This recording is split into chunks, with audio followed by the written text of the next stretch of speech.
av Serier med Anton Bjuvald, Anders Lundgren och Fredrik Kaplan. Thank you so much for showing up for this, one of the final panels of the Stockholm International Comics Festival 2017. And as is our wont, we have saved the best for the last. We have, on my left side, Mr. Ben Stenbeck coming all the way from New Zealand. A warm applause. Grab a seat, sir. And not so far away, but most welcome, Peter Bergting. All the way from Bromma, Stockholm. Yeah. Oh, sorry.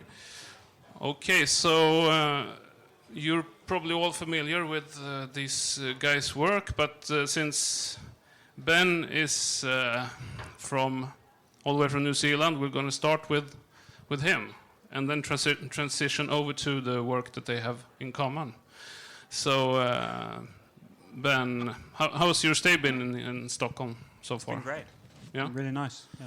I heard that Peter was a bit of a harsh taskmaster, Yeah. and We spent 2 days walking.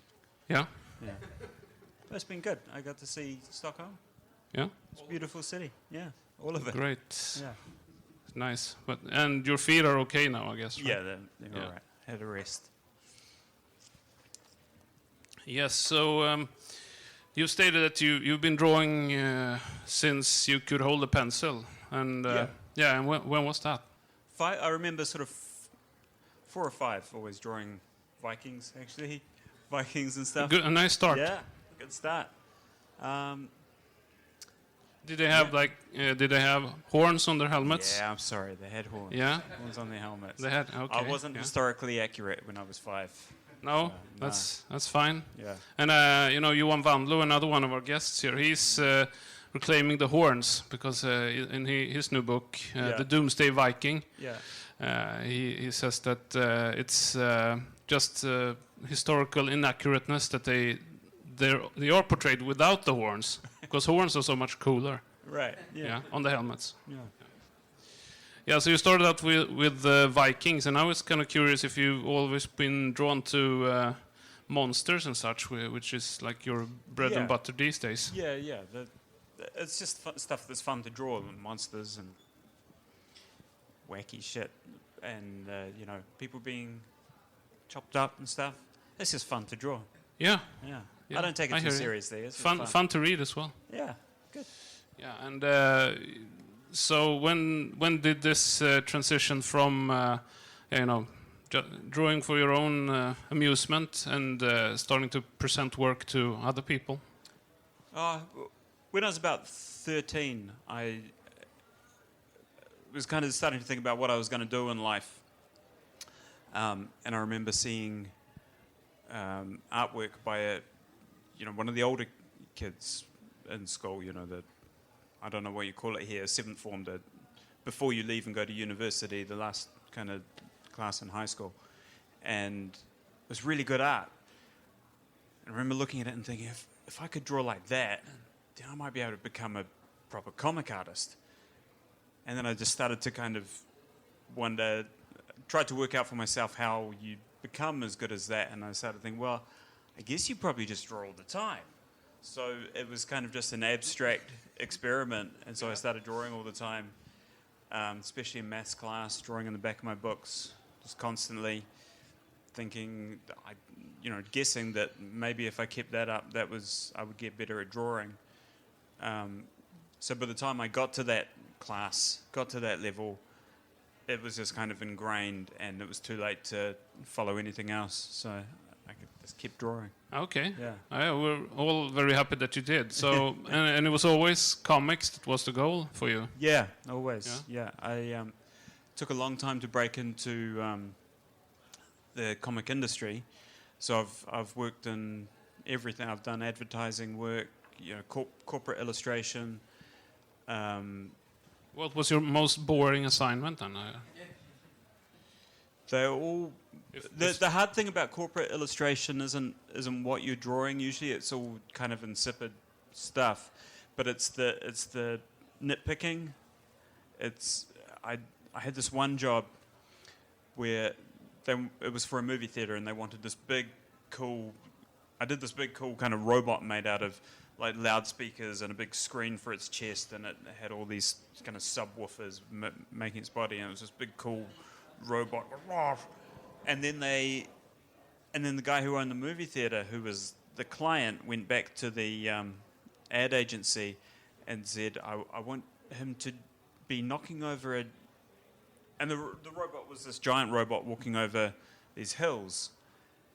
The guy owning the cinema wanted the robot knocking over a box of popcorn and all the popcorn swirling around him in the air.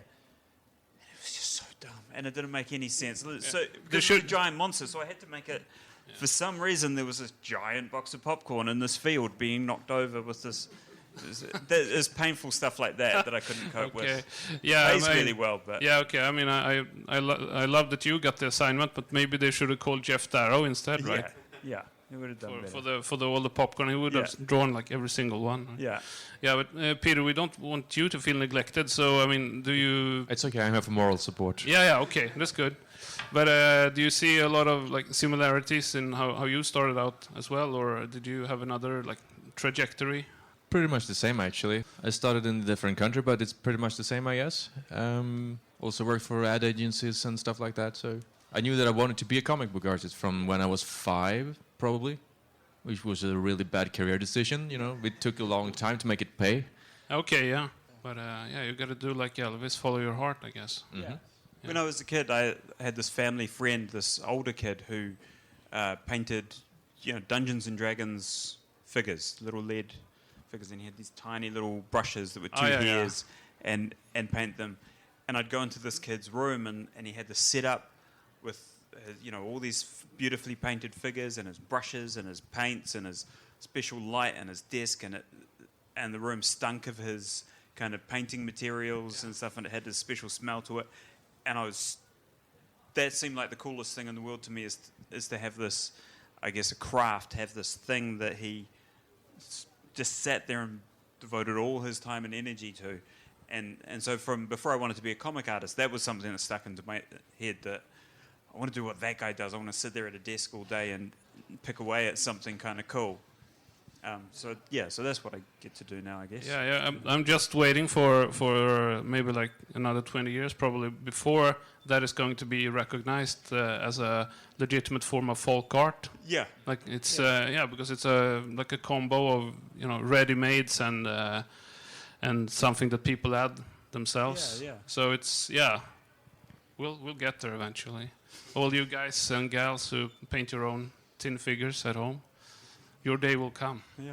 Well, so Ben, but did you tinker away with fanzines and stuff like that when you felt that you had reached that level that you wanted? Not really, because I never felt like I'd reached that level. Okay. So I was constantly, instead of putting my time into producing comics, I was sort of more putting my time into trying to get good at comics, if that makes sense. So everything I did, I was like, no, that's not worth looking at yet.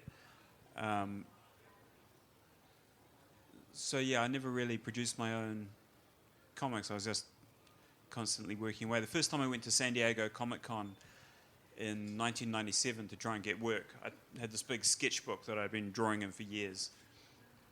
And for me, that was, I thought I was 21, and I thought, I can take this around and show them my drawing, and everyone will go, oh, I can see you can draw. Come and draw comics for us.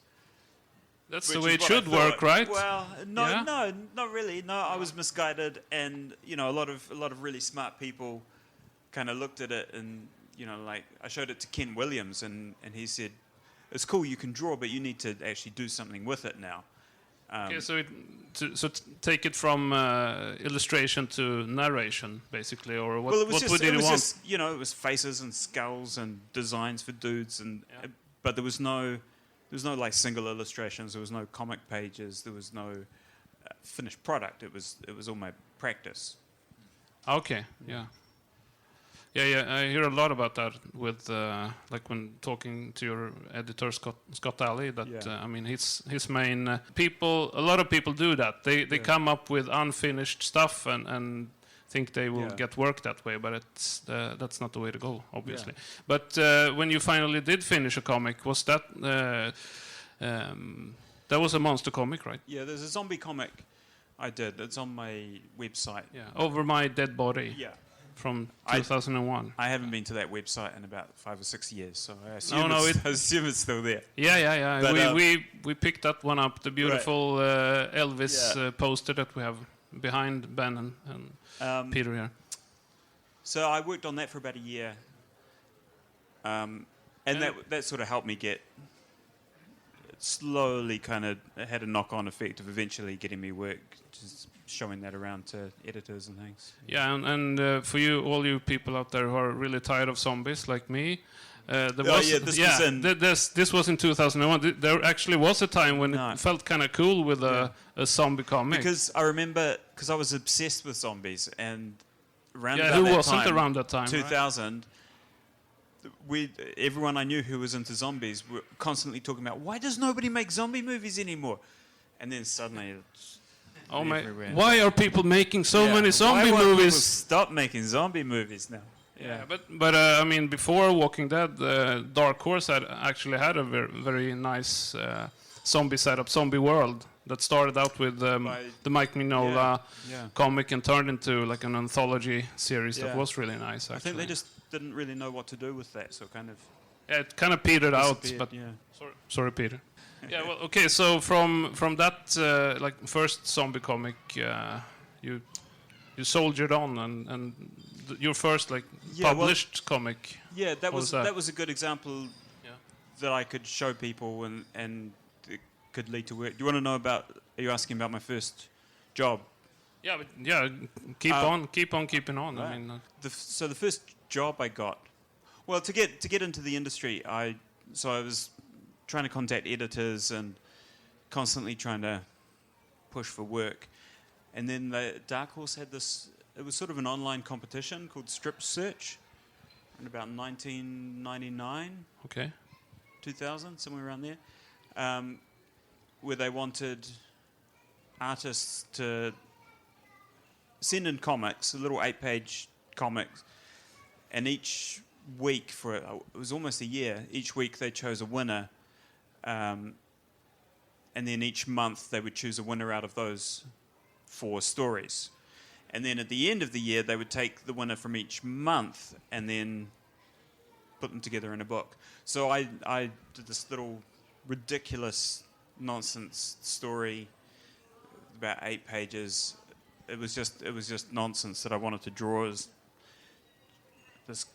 was called Alcoholism Spaceman, and it was this astronaut on some moon with his little robot pal, looking at all these sharks floating around, and then they ran across some big samurai guy who tried to kill them, and they blew him up. Yeah, and it happens. And it ended on with some comment on the little robot was keep trying to look after as the spaceman because he's this alcoholic and he's just drunk all the time.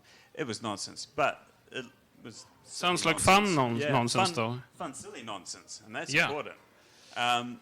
So that got published. That got me noticed. That got quite a few editors talking to me, but it led to one job. My first job was a little 10-page Buffy the Vampire Slayer. Tales of the Vampires, issue number 3, 2004. Oh. Yeah. For all of you kids who want to buy that now. No, no. You don't want them to see it. No, it was terrible. It was written by a guy who was used to writing for television. And I don't think being a writer automatically means you're prepared to write comics. No, exactly. Not that I'm sassing the guy, but I found it, as a first job, I found it really hard to translate to comics, and I had too much aspirational stuff pinned on it because it was my first paying gig, and so it was terrible. And then, so after that came out, I went and did video game work for 2 years. Okay. Which paid a lot, and I didn't feel like I'd ruined anything. So yeah, but then So when what games did you illustrate, so to speak? What was your role at well, that time? designer, concept designer. Okay. I spent a year working for a video game company in New Zealand. Crazy Swiss guy with millions of dollars and no idea what he was doing. So after a year, I knew no game was ever going to get made. So and then I had a couple of friends working for Valve Software in Seattle. They make Counter-Strike and Half-Life. So they basically said, well, do you want to come over? And I said, yes. And then I went into work on a Monday and said, bye-bye, I'm going to Seattle. And that weekend I was in Seattle at Valve Software. So for about a year I was working remotely from New Zealand for them, and I'd go over every now and then, and they wanted me to go over.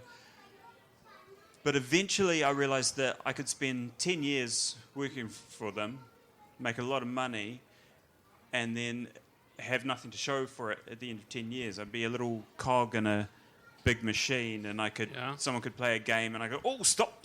See the window on that house? I designed that.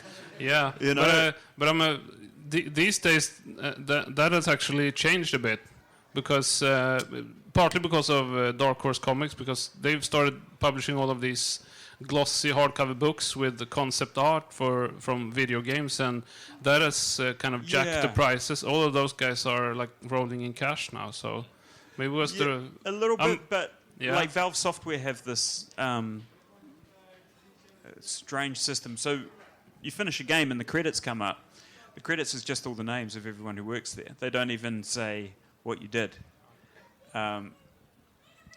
It just wasn't an environment I was that excited about. I'm happy that you left, because otherwise we wouldn't have a lot of great comics. But, yeah. But you weren't done with... Oh, sorry. No. You weren't done with zombies yet, because you did your own zombie movie, like 2005, right? That was... when was that? That was before the Buffy thing. That was before. Okay, sorry. Yeah. Around the same time as I did the comic. Yeah? Yeah, I made a zombie short film. Yeah, and how was that? Because it was good. It was one of those things. I had this friend, and we were both into film. We both always talked about making film, and we both had that thing of guys in their early 20s who think they know everything about movies, and we go, sucks and shit. And so I started to think, well, do I know everything? I want to find out. So we were going to make. We had all these ideas for feature films and everything, and so we made this short film, and it was a lot of work. And I could see if we'd kept it up, if we'd made it and then gone, okay, put that aside, and then started on something else, we could have, improved and become good. And like that movie did well. It won awards and festivals in the States and things, and we sold it to Valve Software, which basically just allowed us to pay back the people we'd borrowed money from to make it. Nice. But they didn't see the video game potential of a couple of bogans stuck in a car. No, with zombies around it. Because they just started up Steam, the Steam system, and they wanted to have things for people to download. Okay, cool. So they wanted to they had a movie section and nothing to put in it. So they brought this silly short film off us to put in that. But it was so much work and not worth it, really. I can imagine. For a bunch of dick jokes. Well, it's all worth it for dick jokes, isn't it? I mean, yeah. You gotta suffer for art sometimes. Yeah, it's true. But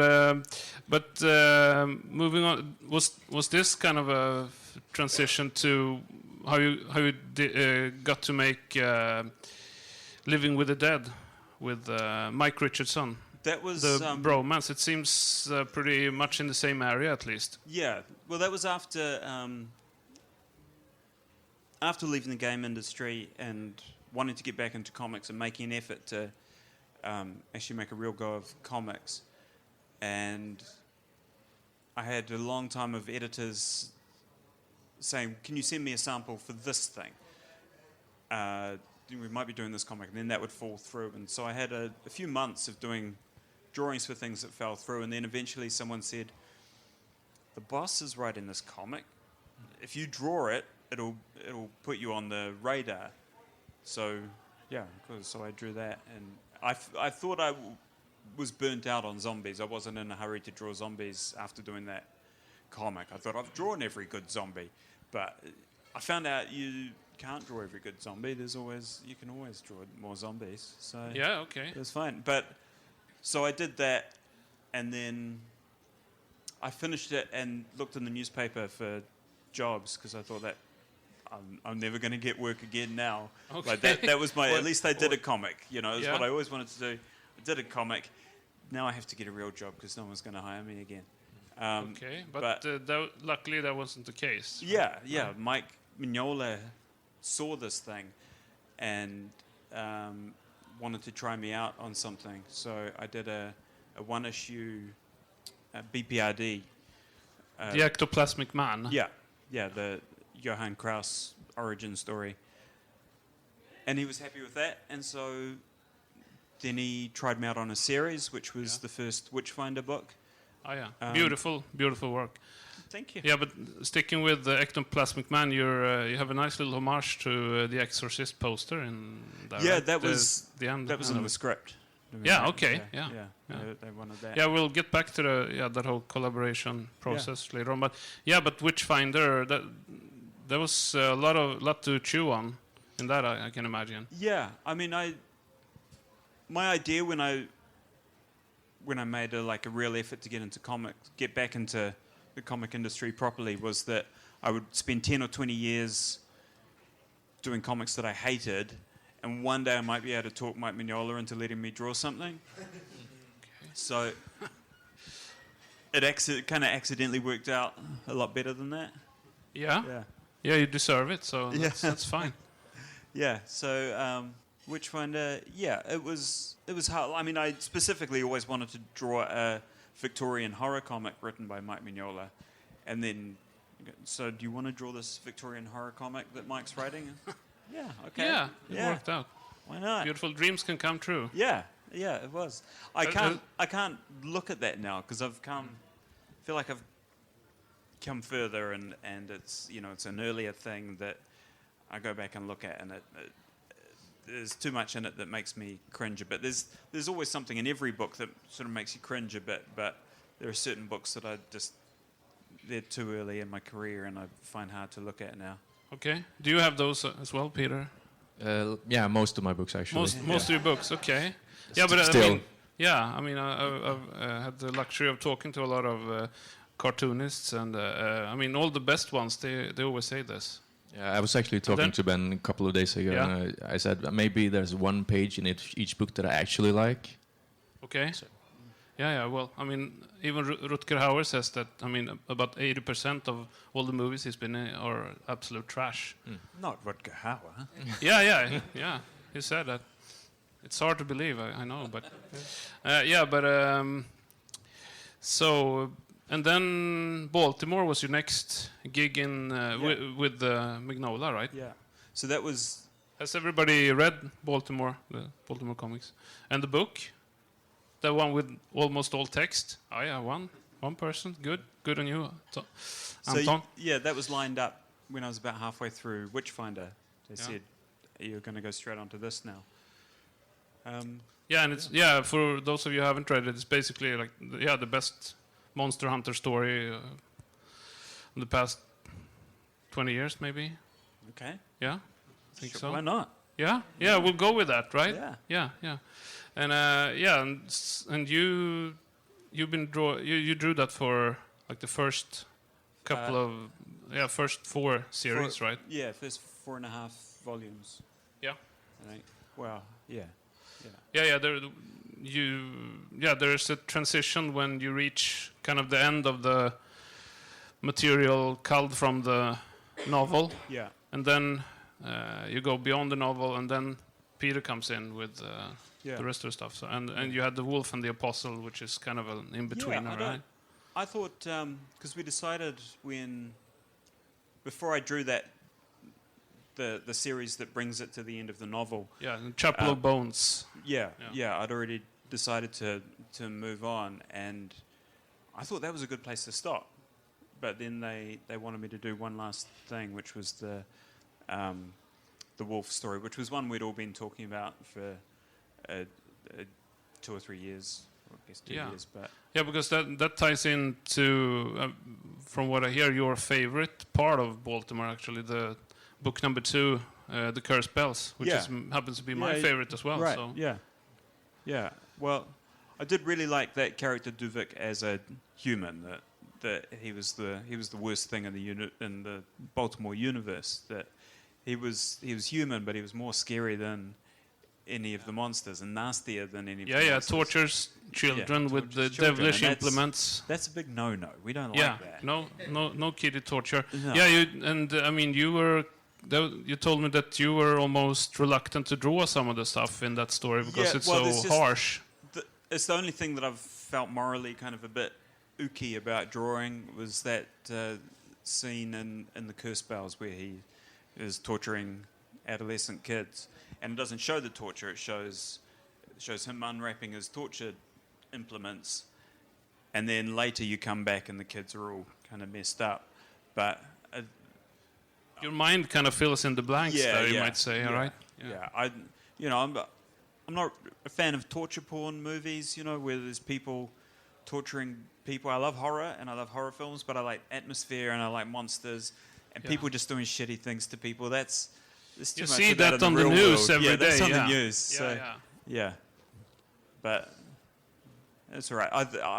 I was okay with it because I thought it really made a great point about this character. It was a real solid, this guy's scary, and so for me it was fine because it was within context and it wasn't exploitative and dwelling on the actual physical torture or anything. No, but what made you decide to walk away from Baltimore? I think I was doing Baltimore for almost 5 years, 4 years at least. And Mike had been talking for years about, we're going to do this Frankenstein story, and you're going to draw some Hellboy, and we're going to do all these other things.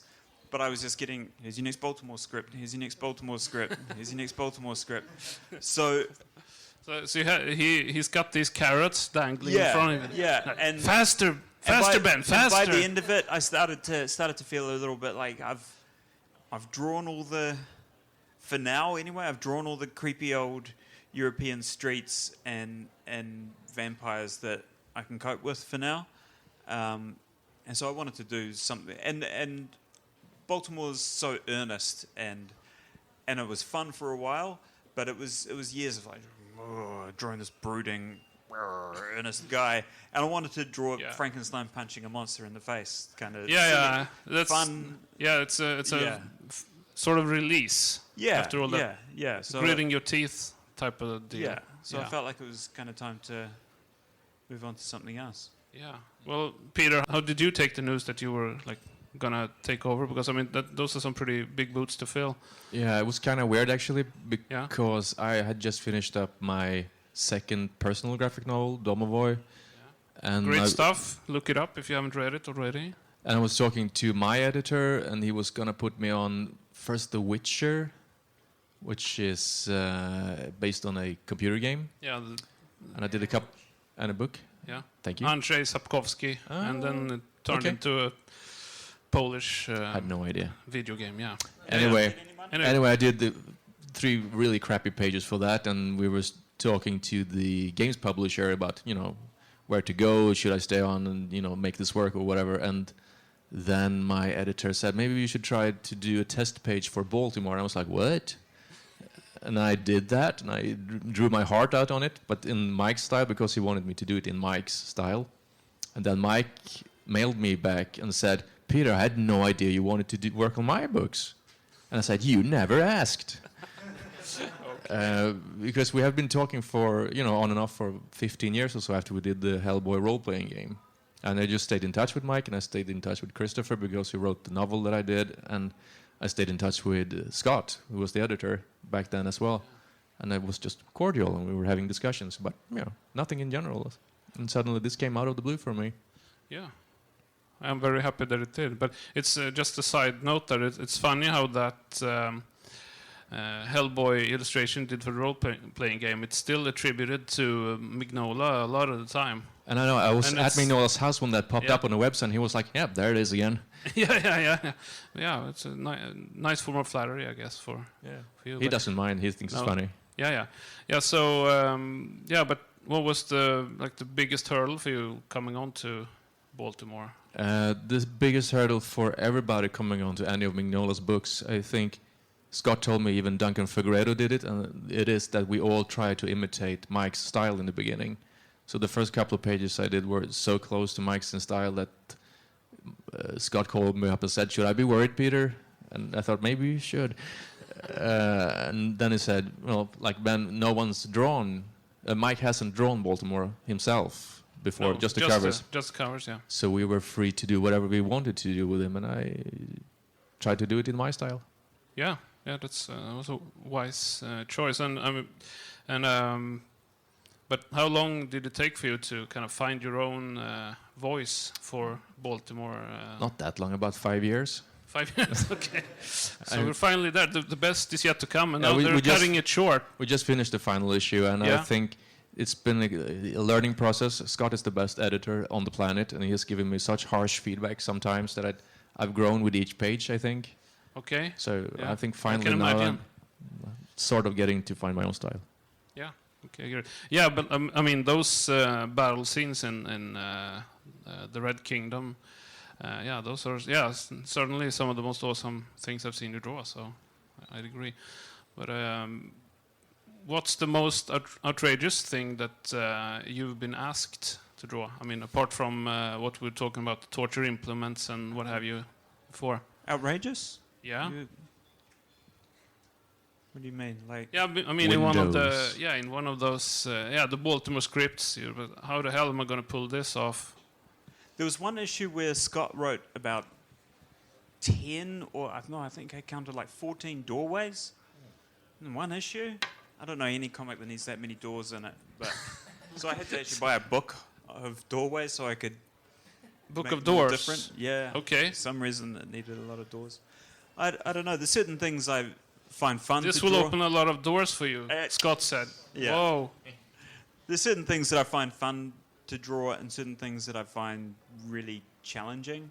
I don't know if there's anything that I hate drawing, but... Apart from popcorn, I guess, right? Yeah, popcorn. If it doesn't make any sense, then yeah. If it's a giant box of popcorn for no reason, that's silly. The fucking limit, okay? No more popcorn. That's the fucking limit. So I found, like big ships and trains and stuff. I would work on them and get to the end of those pages that have the trains and the ships and think, well, I never worked out how to draw that, and just keep going.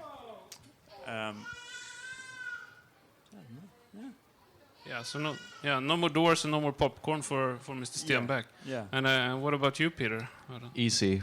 When Chris had me draw a battle in the Vatican, and the Vatican actually comes crumbling down. Okay. With all the statues and the windows and all the paintings on the walls and the doors and the windows. Yeah. Yeah. Was it? And actually, he told me when I complained about that, he said, "Just wait until the next issue. You will really hate me." So. Okay. So was this just hard, or was it some anti-papal sentiment that you objected to? No, it's a lot of time and so many details. And it's not just the Vatican, it's like the 10,000 soldiers and the warships and the zeppelins and the planes and the witches flying everywhere and, Okay, yeah. And Baltimore's peg leg. Yeah, the peg leg. Yeah, but we've talked about that little belt that he has with, or little, is a misnomer maybe with all the hardware, but you usually save that for last, don't you, Ben, right? Or how do you approach it? I wouldn't say I save it for last. When I was drawing it, I would always leave it for last because I would, there's Baltimore, there's the vampire, and the belt area would just sort of be a blank until I had to send the pages, and the page was just sitting there, and and then more knives and guns and things. And I think I started to simplify it Yeah. the further I went on, or find an excuse to just throw it all in shadows. Yeah. That's always a good idea to do.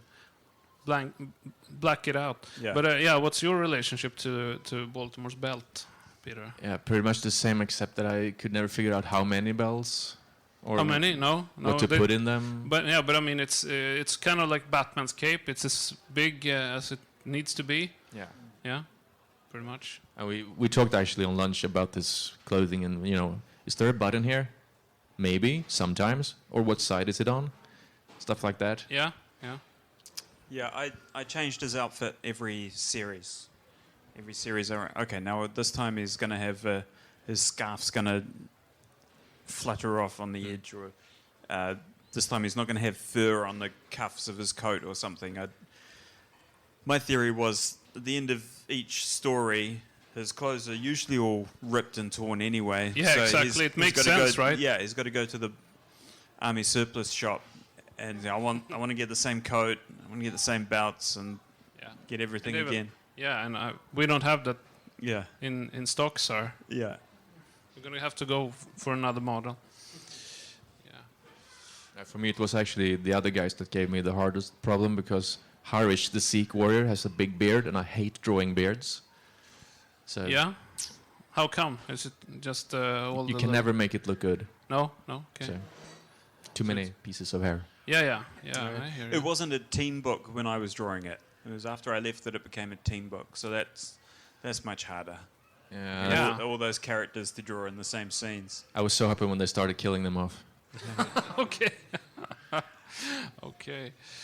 Yes. So, what does the process usually look like, collaboration-wise? Because you toss a lot of ideas around, of course, when it's a couple of people involved in the story. So, but how does that usually look like? Well, I was never involved in the stories. There's two stories that I think sort of came from conversations that Mike and I had. But other than that, it was always just Mike and Chris. And I'd just get the script, and then I'd do layouts. And that was usually where I would talk to Mike after I had layouts done. We would go over those, and he'd make his changes and whatnot. But towards the end, after a few years of drawing Baltimore, and we'd already done Witchfinder together, eventually it got to a point where he kind of seemed like he didn't really want to anymore. So I'd phone up to talk about layouts, and he'd say, "I trust you, it's fine. Have you seen this movie?" And so we'd talk about other things. So Okay. yeah. And for you, Peter? Mostly tossing monsters back and forth to make sure they looked like he had invented them, because there would be like some bat monster flying around somewhere, and I'd do a quick sketch, and Mike would send back, his sketch on top of my sketch to make sure it looked like it fit into the universe. But Okay. I mostly deal with Christopher, actually. So Yeah. Okay. I think Understand. Ben and I have had a little, not collaboration, but there would be like an instance where I would have to draw something, and he would have to come up with the cover at the same time, and Yeah. stuff like that. Can't think of one, but yeah, I Yeah, remember like there's a few where the I Red just had King's to. crown, for instance. Right. I had no idea what that looked like, and you had already done the cover by then. Did you draw it the same Yeah. way? Nice. Like the Red King would cradle the world map, and I would have to copy the world map and stuff like Right, that. right. Yeah, there were a few that. There was some where the script wasn't even done when they wanted me to do the cover. I just Okay. had like a rough synopsis. Like the yellow fungus woman. The That yellow cover- fungus Remember that one? Yeah. She's on the cover, and she's got the car. No? She's coming out of the front of the car. right, yeah. She's big. Okay. I just It's had to in, make that up. Yeah. Open graves, right? No. Empty graves. Empty. Yeah, Yeah, So probably. Yeah, they're both open and empty. Yeah. Yeah. Yeah. And with that, maybe we should open up for questions from the audience, I guess, right? Yeah. Yeah. Do we have any? Yes, the gentleman in the back, and I'll repeat your question since we're recording. Yeah. So the question was: are Mignola scripts very detailed? Yeah. They sometimes I guess it depends on what sort of thing he's writing. There's certain things he has a real specific idea of how it should look. The series I'm working on at the moment, and I asked if I could talk about it and show a little bit, but they said no, you can't say anything about it. But he's more hands-on when he's written something. So with Baltimore, when Chris was writing the scripts, sometimes Mike didn't have a lot to say at all. But if he's written the script himself, then he's more picky about it. So with the one I'm doing at the moment, I've drawn 3 issues so far, and he's sent maybe 2, maybe 3 layouts for pages, because he wants things to work in a particular way on a particular page. And I think whenever he does that, and I use his layout, that it sticks out like a sore thumb, because it looks like a Mignola, really looks like a Mignola page. But sometimes, like there's one page where I did the layout, and he said, no, I'm going to send you a drawing of what I mean. And he did it, and it was basically the same layout as I did. But when Mignola tweaks it a little bit, suddenly it's amazing sometimes how it's just a tiny change to the sizes of things, to the spatial relationships. Suddenly it looks amazing. It looks like a Mignola page. And I'd come up with the same idea for how to show it, but he just knows how to draw a lot better. So yeah. But it's funny the things he's picky about. I think, that I can. There's one issue I did a whole dragon fighting all these guys, and I just jumped into it, and I felt bad about it. I hadn't done any designs for the dragon. I just dragon, and he didn't say anything about that. But can't think of anything specific in that. But he will, comment on something like, just move that skull out of the way of that. It'll be a little detail that seems like it wouldn't make that much of a difference, but you make the change, and suddenly it makes a huge difference. Yeah. Okay. Are you up for talking favorites for a bit? Like, what was your since you both are monster guys, what's the best monster design that you know, Peter? Like From everywhere? Yeah, anywhere and everywhere. Pinhead? Yeah, without a doubt. Okay. Yeah. Groovy, you simple answer. Yeah. Sorry. Great. You can get. It has everything, and it's still a human being. So. Mm-hmm. Thank you. And you? No, it's Alien. Alien? Yeah. That was my number 2. Okay. I don't know. That's like. But you mean the alien baby for number 3, right? Yeah. That's like choosing a favorite child or a favorite song. or Yeah, something. I know. That's why I asked so politely before yeah. starting this favorites thing. Yeah. This is like don't get me started question. But, Yeah. We can go on for a bit, but Pumpkinhead we only have a couple of Gremlins. more minutes. But yeah, but Alien. So is it the simplicity of the design, or what do you like about it? It's just one that worked. Yeah. Even if it was just silhouette, just black, it doesn't look like anything else. It's cool. Yeah, what was the comic that started it for you? Do you still remember that, when you got that jolt and you knew that this is what I want to do? Yeah. In Swedish, Linda Valentin. Linda Valentin, yeah. Laurelin and Valerian. Yeah. Vårdaggömningens hjältar, Heroes of the Equinox in English. Yes. I read it at the youth club when I was like 12. I knew I wanted to be a comic book artist before that, but that was the one that really got me into it. Yeah, beautiful.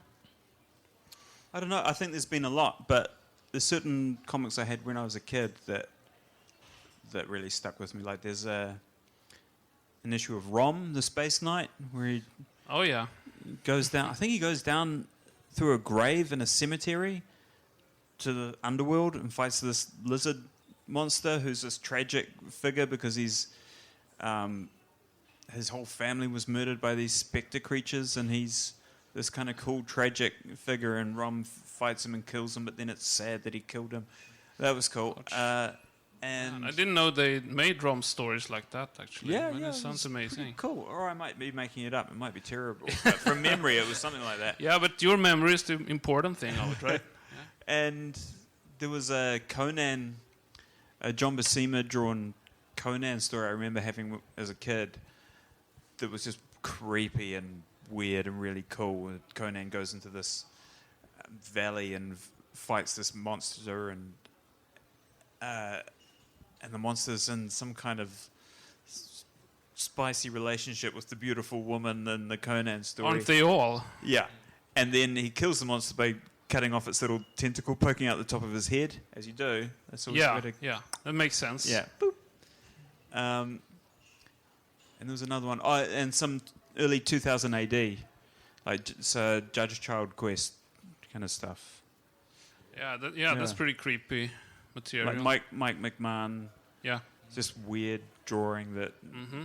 as a kid, it was just like that, that page with the gorilla face with the little Macintosh hat. Yeah. It's like, Yeah, there was actually the one comic that my mom said that no more comics in this Oh, house. really? Yeah.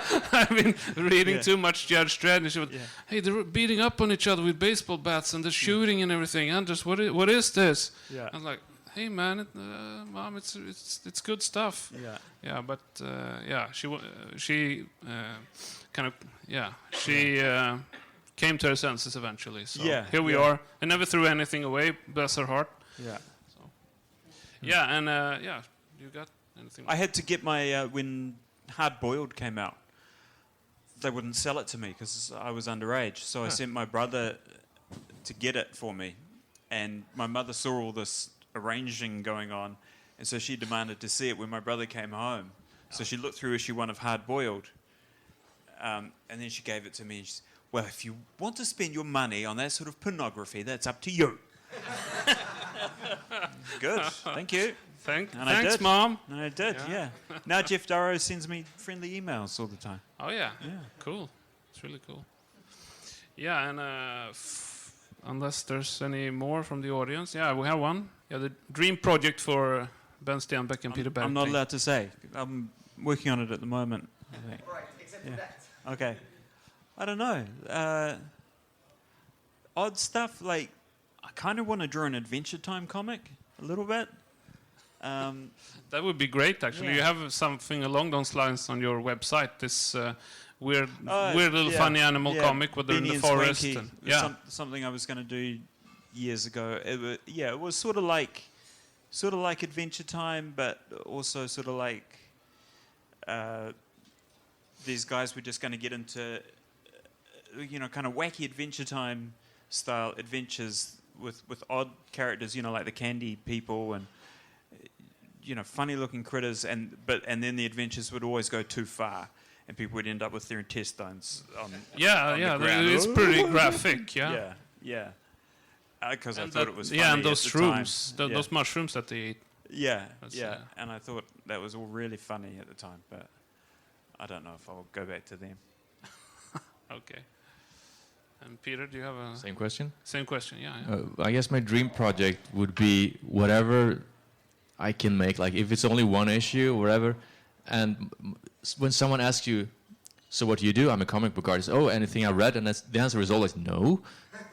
So that book that I can say, yes, it's The Phantom, it's Donald, it's whatever. That would be the dream project, I guess. Just one issue, or 10 pages, issue, whatever. Yeah. I But hear you. as far as dream projects working on, I'm actually working on mine as well right now, I can say. I'm really happy for you. And I'm afraid that this is all we have time for. And I'm very glad to hear that you're both working on your dream projects. And I very much look forward to seeing all your other great work in the future. So thank you very much for coming here and blessing the festival with your presence. Thank you so for much, having Ben me. Stenbeck and Peter Bergting. Thank you. Thank you.